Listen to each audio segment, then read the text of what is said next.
In order to find a shortest path on a graph that does have negative edge weights, we must assume that that graph has directed edges. Otherwise, we would get a negative weight cycle.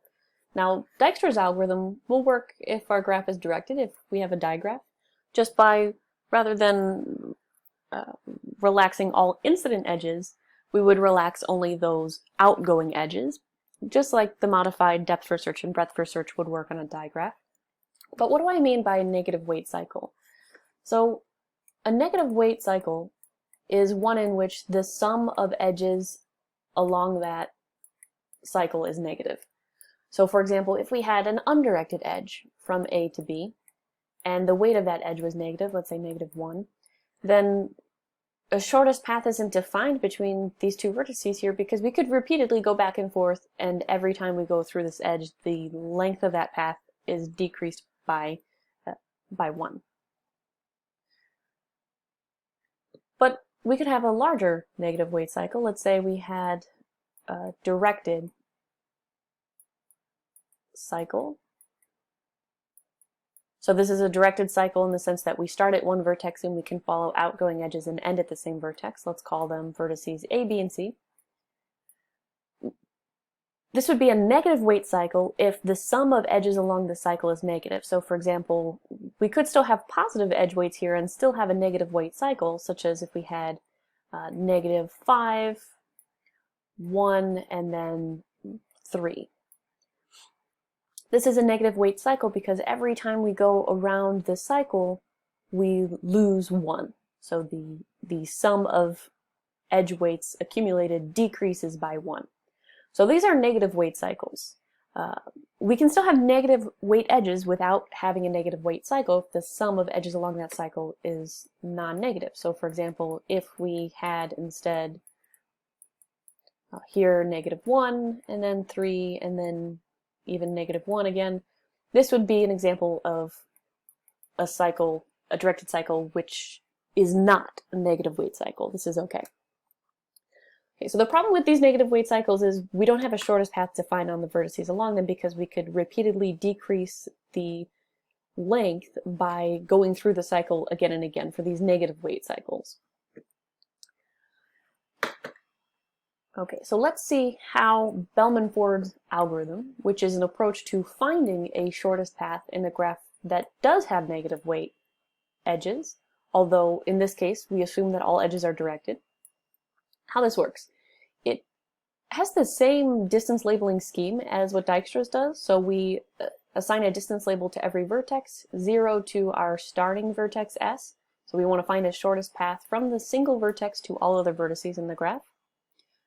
So we assign its distance label to be 0, and for everyone else we set its distance label to be infinity, and this is updated along the way when we relax edges. So when an edge is relaxed, again, we have for a given edge from U to Z, here's our edge E, we update Z's distance label for this directed edge. We update Z's distance label to be the better of whatever we had set it to be before, or possibly now we can use this edge in order to give a better path, a shorter path to Z, in which case the sum of edge weights along that path is however many, the sum of edge weights it took to get to U, which is U's distance label, plus the weight of this edge E. So we check that to see is that better than what we could do prior. So this is our edge relaxation step. The only difference here in Bellman-Ford's algorithm is in what order we relax edges. In this case, n-1 times will relax all edges in the graph. Now it doesn't matter in what order we're processing edges here, but no matter which order we process them, because we relax all edges n-1 times, we will find at any particular iteration I all shortest paths using I edges beginning at vertex S. And the reason for that is no matter in what order we process edges here, if we have a shortest path beginning with vertex S going to, let's say, vertex T, and it uses I edges, then even if we had relaxed edges kind of along a reverse direction, oops, perhaps we had relaxed this edge, and then this one, and then this one, and then this one, we know that after the first iteration, all edges within all vertices within one hop from S, all of those edges which are adjacent to S, since they've been relaxed, then the distance labels for those vertices have been set. And after the second iteration, all vertices within 2 hops from S, their distance labels have been set. Maybe we can find a shorter, in terms of total sum of edge weights, which is a longer path, but we've set a distance label. So if we have a shortest path that uses exactly I edges, then by iteration I, we can guarantee that we've correctly set the distance label for that vertex whose shortest path has only I edges. So why do we only have to go up to n minus 1 here? We do this n minus 1 times, so clearly this is an n times m, an algorithm that runs in big O of n times m, because we have nested loops. This occurs n minus 1 times, this occurs m times. But why can we stop after n minus 1 iterations? Well, again, this is based on the fact that at iteration I, all shortest paths that use only I edges have been found. So if we have no negative weight cycles, then how many edges could occur along some shortest paths? What's the most number of edges that we could have? Well, let's see. If we have no negative weight cycles, then there's no reason to come back and visit another vertex again, because that won't decrease. That'll only ever increase the length of a path. So the longest possible path that we could have in terms of number of edges is if we were to include every vertex in this path. So let's say this is our graph from S to T. We have n vertices in this path, which means in order to connect them, we have exactly n minus 1 edges. So the most number of edges that a shortest path could have, assuming that there are no negative weight cycles, is n minus 1. And why aren't there more than that? This would only ever happen if we had negative weight cycles, that from some vertex here, that we went back somewhere and visited another previously encountered vertex again. And this would only be part of a shortest path if this decreased the sum of edge weights, and this is only possible if we have some negative weight cycle here. So we can actually adapt this in order to detect whether there's a negative weight cycle in the graph, and this is by performing one additional iteration of checking after this for loop, the last iteration occurs. Doing just one more iteration of this, that for each edge, we relax that edge. And then if any edge in the nth time now that we've relaxed all edges, if any edge, when it's relaxed, it updates a distance label for some other vertex, if we can use now n edges, more than n minus 1 edges, in order to find an even shorter path, then that means we do have a negative weight cycle.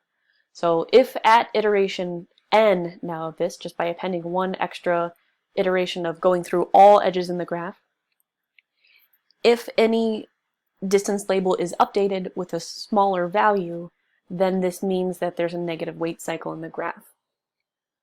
So we can use this not only to check to make sure that there are no negative weight cycles, that we can actually find a shortest path between vertices because there is one defined, but also, so this gives us two things: to find a shortest path between vertices in a graph that has negative edge weights, but also to detect if there's a negative weight cycle.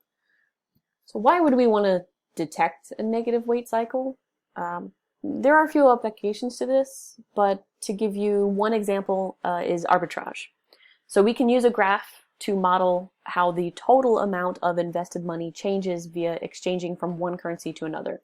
So maybe you start in US currency, and then from there you go to Canadian currency, and then to pesos, and then to some other currency, and then you work your way back.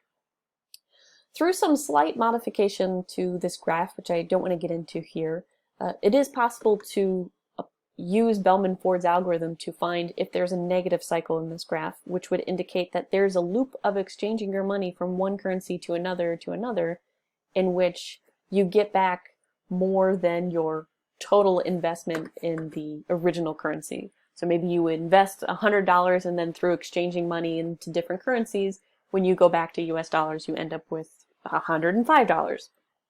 So this is one example.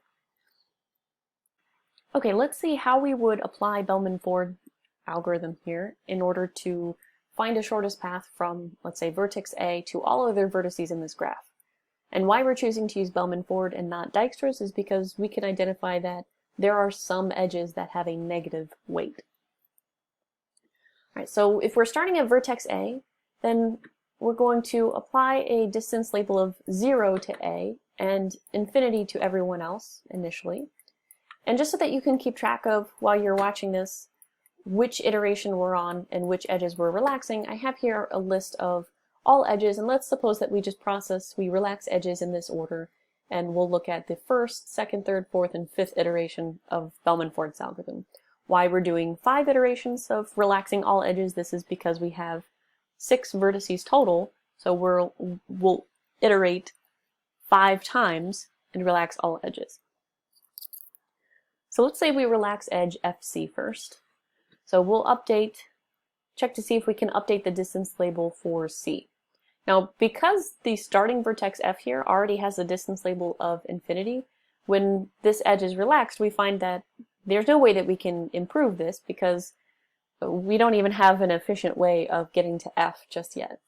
So we check, but for the edges, first few edges, we're not able to improve the distance label to the destination vertex because the originating vertex has a distance label of infinity. But for the last 3 edges, we can improve.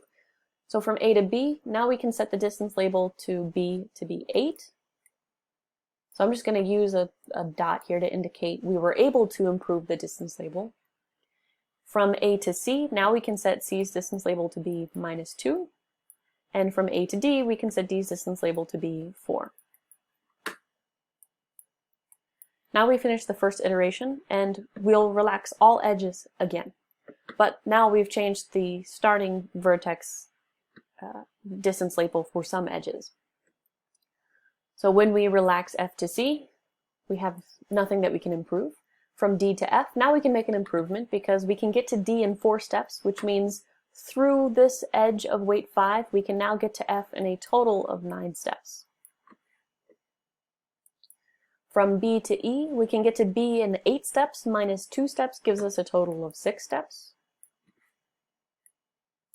Oops, these are dots. From C to E, we can get to C in -2 steps plus 3 steps gives us a total of 1 step. That's even better. So C to E we use. From C to B, we can get to C in -2 steps plus 7 steps gives us 5 steps.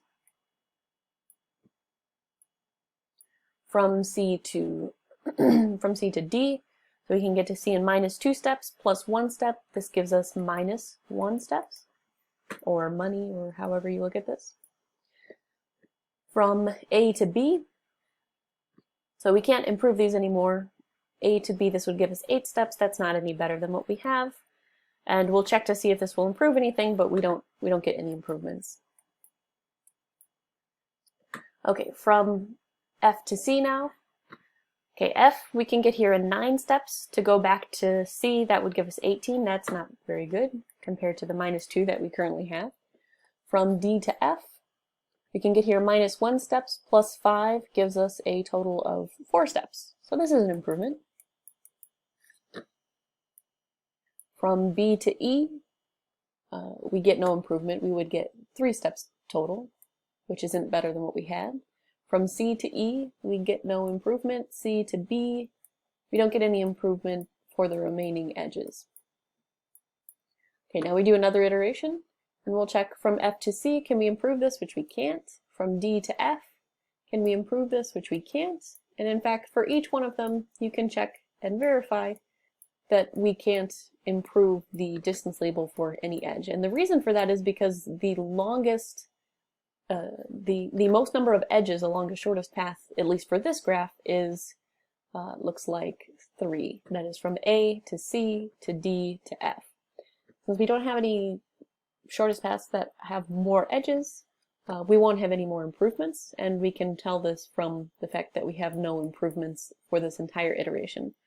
So we could stop early there, but if you want to check, you can verify that there are no other improvements that we can make. So now we can see that the distance from A to B is 5, from A to C is -2, from A to E is 1, from A to F is 4, and from A to D is -1.